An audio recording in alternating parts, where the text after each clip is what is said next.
Hi girls and boys, and welcome to our math time at home.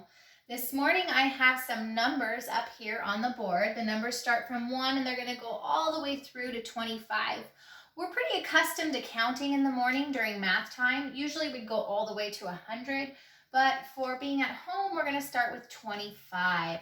So count along with me.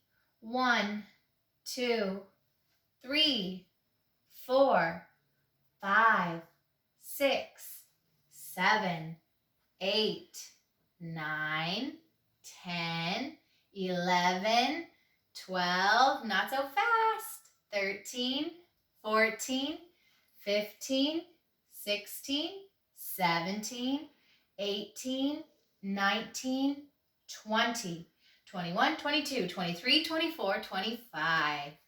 All right, well, that's not the only way we count. I think a lot of you sped up when we were counting because you know how to count by 1 so well. Let's go ahead and show off our skills counting by 2s. 2, 4, 6, 8, 10, 12, 14, 16, 18, 20, 22, 24, and if we kept on going, 26. So that's what we call skip counting by 2s. Well, another thing we started counting by in class was by 3s. We counted 1, 2, 3, 6, 9, 12, 15, 18, 21, 24. Well, today I want to try counting by 4s. So that means we're going to skip every 1, 2, 3, 4 numbers to see what comes next. 1, 2, 3, 4. So it would be 4, 1, 2, 3, 8, 1, 2, 3, 4, 12, 1, 2, 3, 4, 16. So see the pattern? We're skipping 4, and on the 4th number, we're counting out loud. Let's try from the beginning. 4, 8, 12, 16, 20, 24. All right, so now what we're going to do is take a look here at our daily pattern. Every morning in the morning at math meeting, we would have a daily pattern. So my daily pattern begins 8, 12, 16. 8, 12, 16. We're wondering what number is missing. To figure this number out, we need to figure out the pattern of numbers that this is counting by. 8 plus 9, 10, 11, 12. 8 plus 4 equals 12. 12 plus 13, 14, 15, 16. 12 plus 4 equals 16. What's our pattern counting by? You got it, counting by 4s. So if we're adding 4 every time, just like we practice counting by 4s up here, the next number after 16 will be 20. All right. So now that we have worked with our pattern, we're going to move over here to work on our math practice. Today you're on lesson 131A. If I had a calendar, I would count our months and our weeks, but since I don't, I'm going to go ahead and give you the date. Today's date is April, that's the 4th month, January, February, March, April. So we're going to write down our number 4 for our 4th month, and today is the 8th. So we're going to write down a number 8. And our year is 2020. Alrighty, so at the very top, you're going to write your name. Now remember, Mrs. Van Alstyne's name is going to be a lot smaller because I'm using our ruler. And today our directions say to make a 3-inch line segment.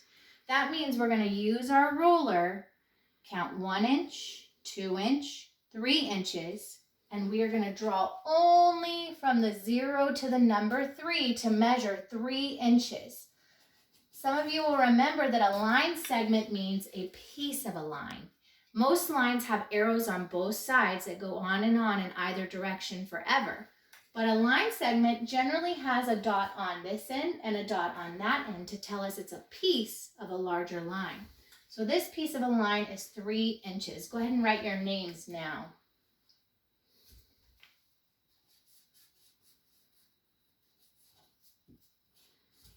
All right, once you have your name at the top, we're going to talk about the day of the week. Today is Wednesday, so go ahead and write in Wednesday. For those of you that are not sure how to spell it, or for those of you that do know, let's go ahead and spell together.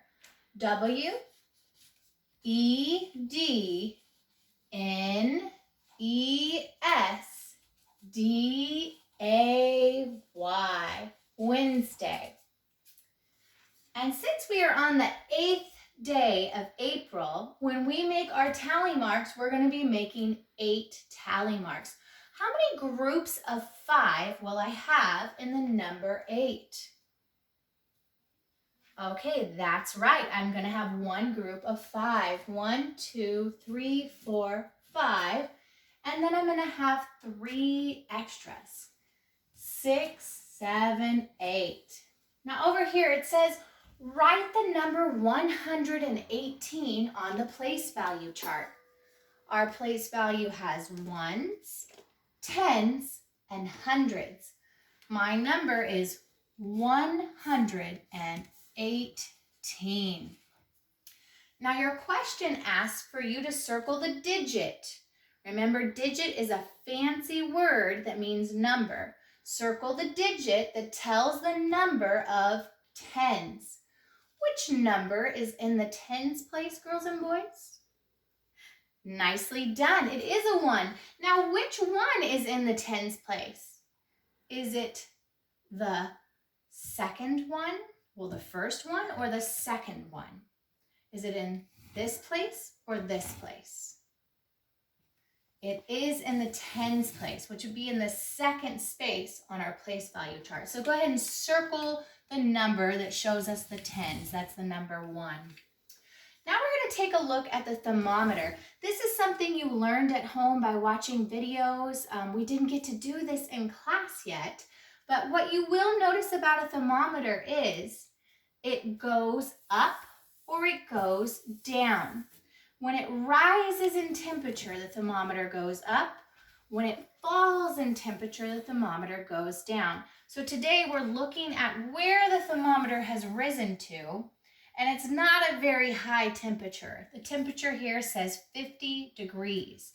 I'd like you to write that 50 here. You'll also notice that there's a little F. This circle stands for the degrees symbol.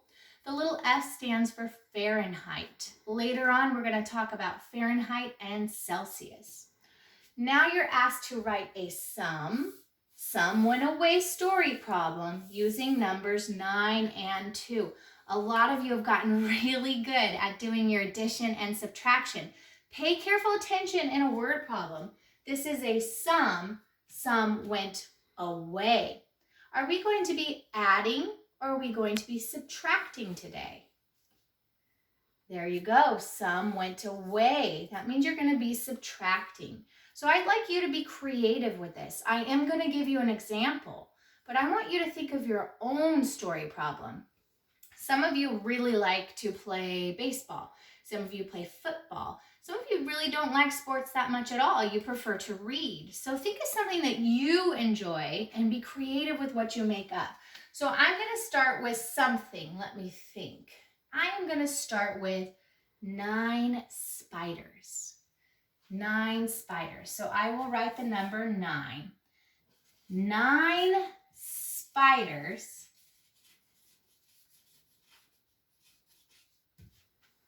Nine spiders are in my garden.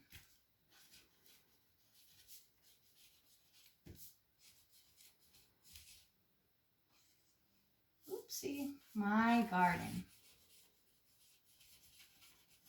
Mrs. Van Alstyne has a bumpy board to write on today. So I have 9 spiders that are in my garden. Well, 2 spiders crawled away. 2 spiders crawled away.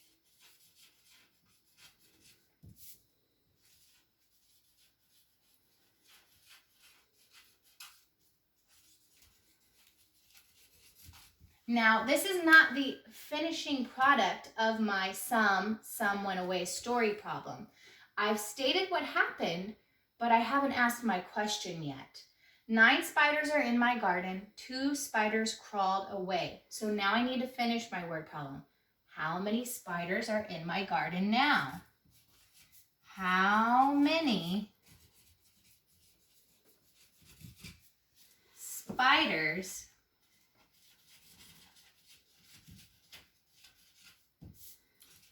are in my garden now? So now I'm going to be writing a number sentence with my story. What number did I begin with? That's right, number 9. 9. Now remember, this is a sum. Some went away. I had some spiders. Some went away. So 9, take away, since some went away, or minus, or subtract, or another word to say take away is difference. Minus, subtract, difference. So 9 take away 2 equals, how many spiders do I have left if I had 9 and I took away 2? There you go. 7. So I only have 7 spiders in my garden now.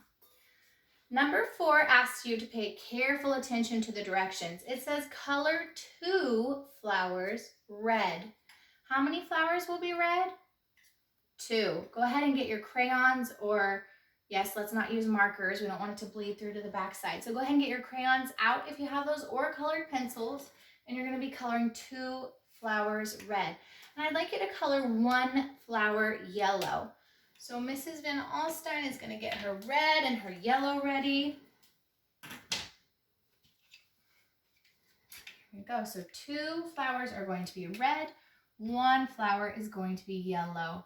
I like to begin by outlining my flowers. That helps me stay neatly in my lines. That's something we talk about in first grade a lot, is being neat and doing our best work on our papers. So go ahead and color those flowers in now.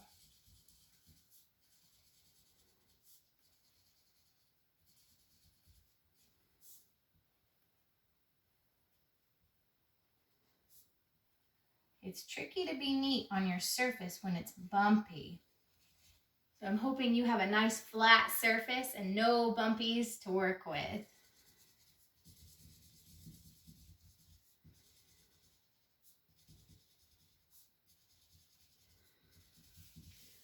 All right, and 1 flower is yellow.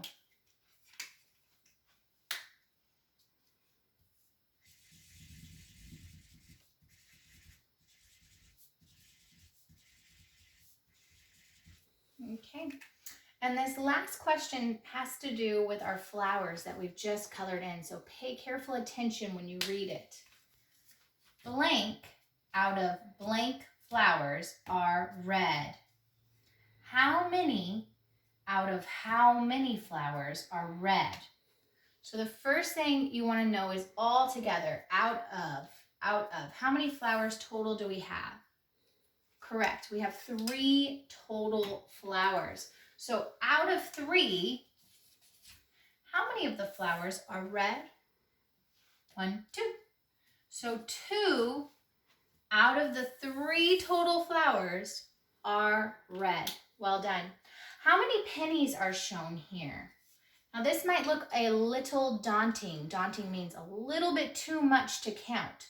But pay careful attention to these groupings. We were really starting to work on groupings before we worked into moving into homeschool time. So before that, when we were in class, we started to talk about making groups of 3 or making groups of 5 or 6. Well, here we have some really neatly put together groups. So if we look over on this side, we can see, these are familiar. These are our ones. These are our extras or our singles. These ones should be pretty familiar too. These are our 10 frames. So if we have 10 in each of these groupings, let's take a look over here. We have 1, 2, 3, 4, 5, 6, 7, 8, 9, and 10. 10 groups of 10 that we have here. So we can count those 10, or once we're finished counting these 10, you're going to become familiar that 10 groups of 10 will always equal 100. 10, 20, 30, 40, 50, 60, 70, 80, 90, 100. So that's 10 groups of 10 will always equal 100. So this is a set of 100. So I'm going to start with my larger number, 100, and then I'm going to continue counting. 110, 120, 130, 140. We're going to keep adding on. 141, 142, 143 pennies. You want to write that number here. Now remember, when we get to 100, when we're counting coins, and in this case pennies or 1 cent, we're actually going to make that into a dollar. So we would have $1.43, and that would be written like this: your dollar symbol, then your number, then your decimal, and then your change. That's not something you have to write on your paper, but be aware that after change or money reaches 100, that makes it into a dollar. We talked about that in class. Now I'd like you to find the answers here. Now some of you said, or I heard, that this was a little bit difficult for you because now we have 2-digit and 2-digit numbers. Well, this is something that we have done before. It's just that there used to be this nice, neat little line in the middle to tell us to add or subtract. And we knew we would start with the ones and then add the tens. Start with the ones and then add the tens. Start with the ones and then add the tens. Well, there's no longer this little line in the middle to remind you. Now it's your job to remember that you start with the ones and then you add or subtract the tens. Also pay careful attention to what the symbol says. This one's a subtraction, a minus, or a different symbol. That one means take away. This one is an add or a plus symbol, or a sum. Sum means add as well. So this symbol means to add, another one for take away, another one for add. So let your brain switch when you see which symbol. Be careful readers, first graders. Be careful investigators. In this case, you're not reading a word, you're reading a symbol, but be very careful to pay attention to those symbols. Now we're going to begin with our ones. 5 take away 4 equals 1. 7 take away 1 equals 6. So 75 cents take away 14 cents equals 61 cents. All right, on your next one, I'm not going to draw the line. We're going to begin in the ones place. 3 plus 6. 3 plus 6 equals 9. 5 plus 0 equals 5. 5 plus nothing will still equal 5. So 53 cents plus 6 cents equals 59 cents. All right, over here we have a subtraction problem. We're being careful investigators. We're looking for our symbols. We're going to start in the ones place. 7 take away 2 equals 5. 8 take away 4 equals 4.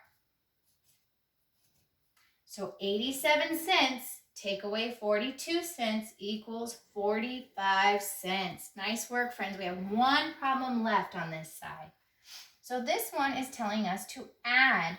We're going to begin in the ones place. 1 plus 2 equals 3. Now move to the tens place. 2 plus 3 equals 5. So 21 cents plus 32 cents equals 53 cents. So it's very, very similar to what you were doing here. Nothing's really different. You're just missing your line that divides up the ones and the tens. I hope you enjoyed math time today. I hope this was helpful to walk through with Mrs. Van Alstyne. I'm available for questions or to work one-on-one in any subject area. I love and miss you all.